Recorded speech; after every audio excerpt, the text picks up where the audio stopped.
febrero de 1868, el mariscal Francisco Solano López trasladó la capital de Asunción a Luque. Tras ser nuevamente amenazada esta, tras el avance brasileño, la trasladó a Piribebuy el 8 de diciembre del mismo año, donde instaló la administración del Estado bajo la vicepresidencia de Francisco Sánchez. En los inicios de 1868, la Guerra de la Triple Alianza llegaba a su definición. Tras la caída de Humaitá, el río Paraguay estaba finalmente libre al tránsito de la flota aliada en todo su curso. Una vez controlado todo el litoral del río Paraguay, al anochecer del primer día del año de 1869, 1.700 hombres desembarcaron luego de un intenso bombardeo en el puerto de una evacuada y desértica Asunción, comandados por el coronel Mermes da Fonseca. El grueso del ejército arribó el 5 de enero. Asunción, más que una ciudad, parecía un campamento militar. La ocupación de Asunción no era el objetivo de la guerra. En el cuestionado Tratado Secreto de la Triple Alianza contra el Paraguay, se estableció que la finalidad principal era derrocar a López y que las hostilidades no estaban dirigidas contra el pueblo paraguayo, sino contra su gobierno. Los argentinos, por su parte, se instalaron en las afueras de Asunción, en la zona de Trinidad y Campo Grande, intentando de esa manera rehuir de las responsabilidades históricas del pillaje que mayoritariamente estaba siendo realizado por los soldados brasileños. Los bienes del presidente paraguayo, que fueron arrebatados durante la ocupación, no fueron aborrecidos por el gobernante argentino. En una Asunción abandonada y saqueada por el ejército brasileño, principalmente, no se puede atribuir la rapiña a un mero acto de indisciplina de los soldados, puesto que esto era realizado a la vista de todos y con el conocimiento de los altos mandos.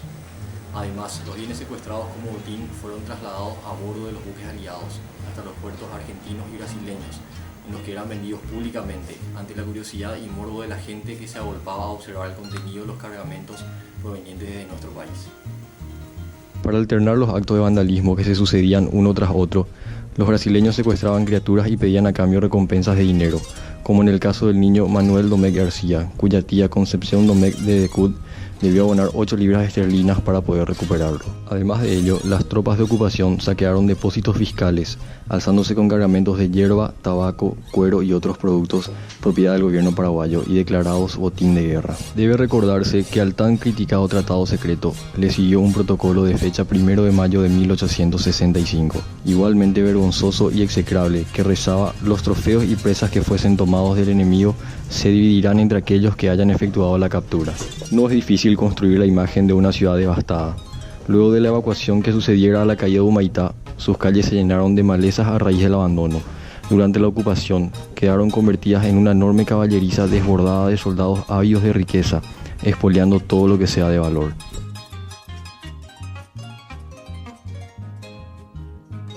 Yo les voy a hablar de Asunción durante la ocupación. Fue una de las conquistas más significativas durante la guerra contra la Triple Alianza, en el cual estuvo abandonada a partir del 1 de enero del año 1869, y a partir del 5 de ese mes, en ese año, se desembarcaron las tropas brasileñas, con el objetivo de realzarse con la conquista de esa ciudad, en el cual nada ni nadie se pudo salvar de ese saqueo, de ese conflicto y de esa bravura de los brasileños. A partir de ese momento se saquearon todos los consulados que estaban puestos ahí en la ciudad de Asunción, en el cual eran los consulados de Francia, de Italia, de Estados Unidos y de Alemania. No se respetaron ninguna de las legaciones, ni siquiera la legación brasileña, que estuvo bajo custodia del consulado de Francia. Y a pesar de que Courville en ese momento era el cónsul francés, no pudo impedir que su sede fuera saqueado, a pesar de también haber rechazado la propuesta de que sea trasladada a Piribebuy.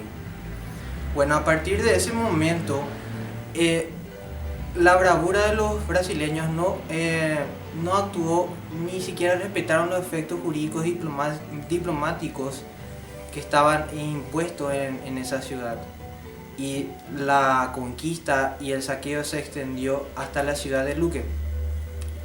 El general del ejército brasileño en ese momento era más bien conocido como el Duque Caxias, o Marqués de Caxias, mejor dicho, quien nació el 25 de agosto de 1803 y murió el 7 de mayo de 1880. ¿Por qué digo que esta fecha es importante?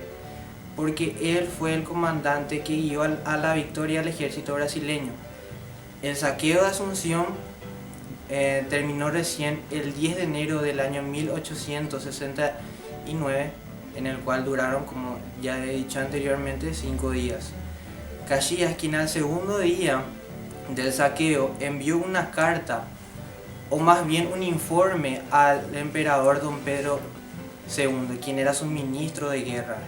Él en esa carta realmente realzó y caracterizó la bravura de los paraguayos, diciendo que los paraguayos no se iban a entregar y tampoco iban a entregar su patria, sino que preferían morir antes de hacer dicho acto.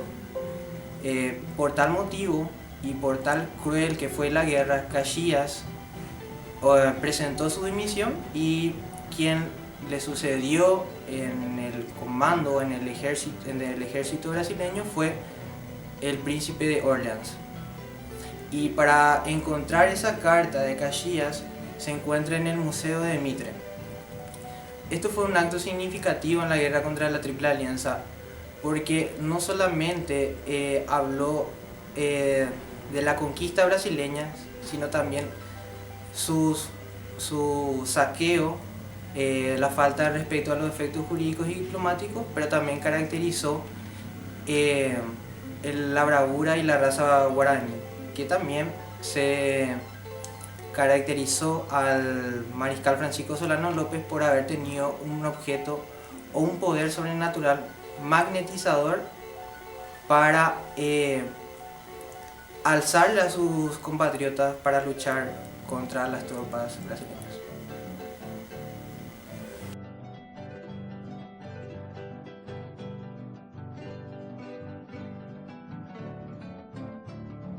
Actividades de los exiliados en el Paraguay. Se notaba en el panorama un país saqueado, derrotado y dependiente. La gente estaba convencida del fin de los ejércitos de los López y también veía la necesidad de la formación de un nuevo gobierno. Se formaron dos bandos, un bando por los hermanos de Cut y otro bando por Cándido Barreiro y sus adherentes. El primer bando era llamado los legionarios. El primer bando estaba apoyado por los argentinos y el segundo bando estaba apoyado por los brasileros. Sin embargo, se formó un gobierno legionario. A Buenos Aires viajó una comisión acompañada de varias personas y también de una nota muy importante. Esta nota solicitaba al excelentísimo gobierno aliado un acuerdo necesario para la organización popular de un gobierno provisorio para la República del Paraguay.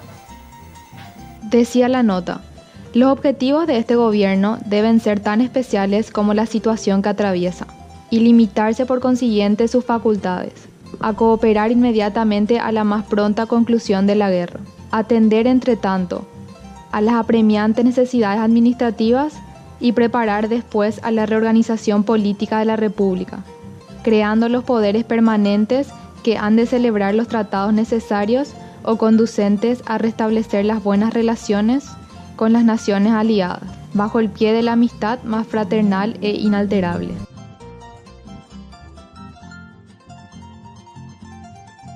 Desavenencias aliadas, exigencias para ellos y la respuesta de Varela. En el Tratado de la Triple Alianza estaba prohibido negociar la paz por separado. Brasil es el primer país que lo hace, y eso a la autoridad argentina le molesta. Ahí empieza de vuelta una reconversación del tratado. Se juntan en la ciudad de Buenos Aires los países aliados.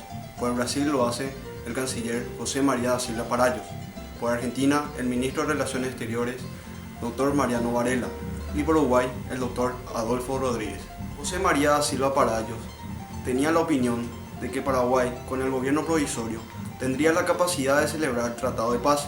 En ese sentido, se dirigió a través de los gobiernos aliados a un memorándum en el que sostiene que el gobierno provisional no tenía otra forma que aceptar las condiciones de paz determinadas por el tratado de fecha 1 de mayo de 1865.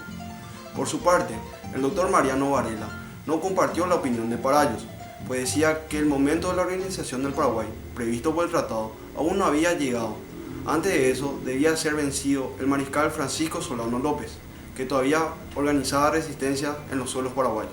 Los referidos puntos de vista fueron consignados en un protocolo, en el que el representante argentino dijo que su gobierno había considerado el memorándum del señor Parayos, pero que sus dudas respecto a las cuestiones de principios y de conveniencias manifestados en el memorándum de 8 de mayo no habían sido desvanecidos por aquellos documentos.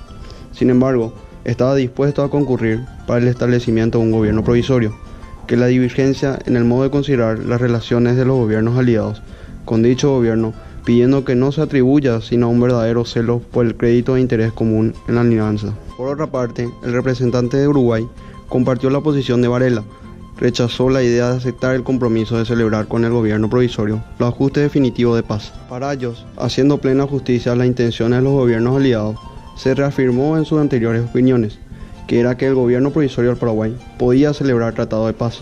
El tratado de la Triple Alianza no se cumple debido a una rotura y cada país debe negociar la paz con el Paraguay.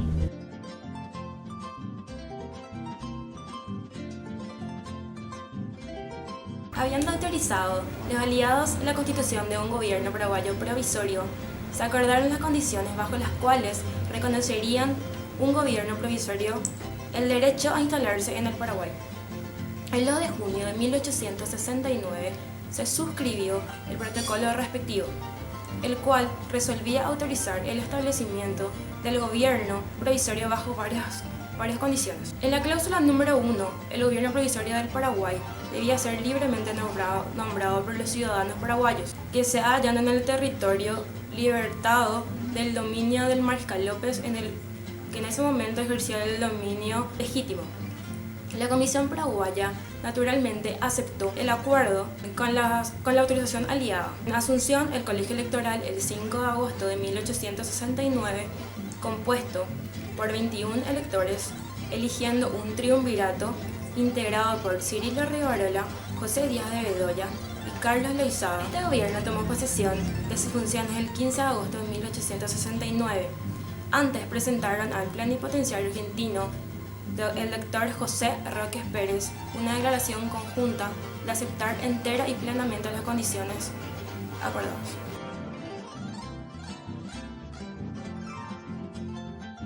El problema de Villa Occidental. Se crearon 2 decretos. El primer decreto de este gobierno, de fecha 17 de agosto, constituyó una verdadera afronta al heroísmo del pueblo paraguayo. Decía así: el primero de los deberes indeclinables de todo buen paraguayo en estos momentos supremos de la patria es contribuir cuanto esté de su parte para la completa victoria de la República y de los gobiernos aliados acreedores a nuestro cordial agradecimiento. Y quienes continuasen sirviendo la ominosa tiranía de Francisco Solano López serán considerados y punidos con todo rigor, como traidores a la nación y enemigos de la humanidad. El segundo decreto de la misma fecha, consignado en su artículo primero, el desnaturalizado paraguayo Francisco Solano López queda fuera de la ley y para siempre arrojado al suelo paraguayo, como asesino de su patria y enemigo del género humano. El triunvirato, por otra parte, a más de dictar algunas medidas de carácter urgente, pronto tuvo su primera seria dificultad con la Argentina. Fue a raíz de la actitud de un señor de nombre Eduardo Hopkins, que explotaba una industria de madera en Villa Occidental, quien, para evadir el pago de impuestos a las autoridades paraguayas, recurrió al general Emilio Mitre, comandante del ejército argentino, expresándole que, de acuerdo al Tratado de la Alianza, su industria estaba asentada en territorio argentino.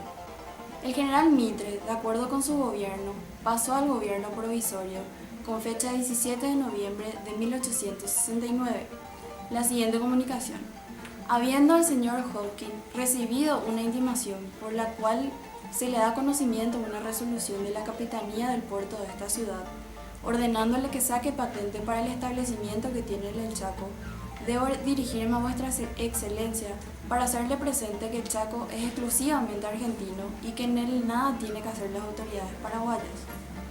Muy pronto mandaré por tanto a la Villa Occidental una guarnición y un jefe a fin que enarbole allí la bandera y establezca nuestra jurisdicción.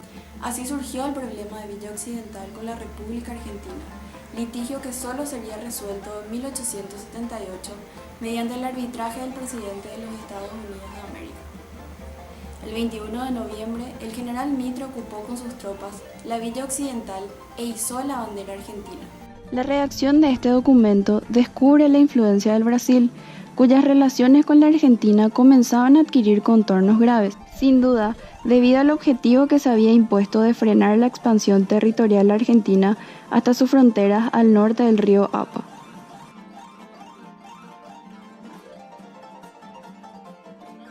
El Protocolo de Paz de 1870 difiere en algunas cosas con el Protocolo de 1869. En el artículo primero queda establecido la paz entre Paraguay y los aliados. En su segundo artículo se acepta en el fondo el Tratado de la Triple Alianza celebrado en mayo de 1865, agregando que Paraguay pueda proponer modificaciones. Y en su artículo tercero se libera la navegación en los ríos Paraguay y Paraná a cualquier buque aliado. En el artículo 4 se ve más claramente la hipocresía aliada, donde se comprometen a no influir ni directa ni indirectamente en la formación del gobierno paraguayo. El quinto artículo se confirma lo relacionado a la jurisdicción militar independiente que tenían los aliados, que ya se mencionaba en el protocolo del 69, en donde ninguna autoridad paraguaya podía juzgar a ningún funcionario aliado.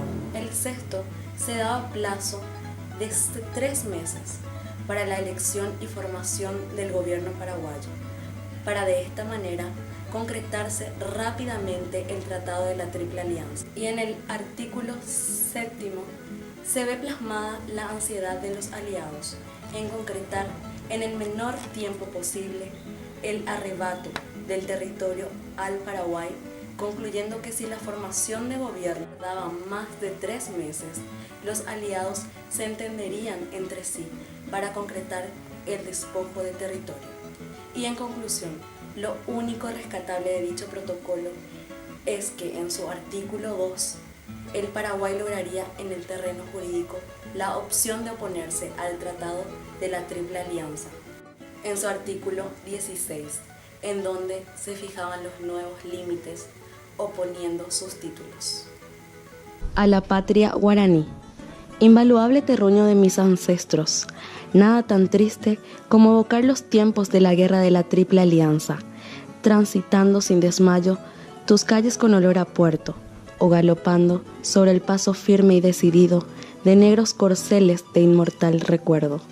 Soldados que no se doblegaban ni ante la muerte, patriotas que lo entregaban todo en las más sangrientas batallas, dejando en el campo con bravura y valentía hasta su último suspiro de vida. Su pecho cual coraza era el alma de la gran nación, madres orgullosas que entregaban a sus hijos al ejército libertador.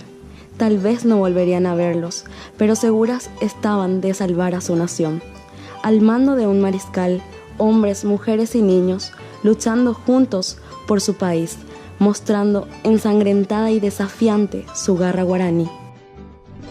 El 1 de enero de 1869 se produjo el desembarco de 1.700 hombres.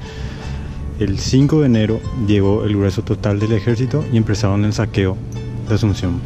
Situándonos hoy día, año 2017, en uno de los lugares íconos más representativos de esta contienda, para poder visualizar hoy día, décadas, siglos después, el ambiente que se vive hoy con relación al ambiente que se vivía en esa época.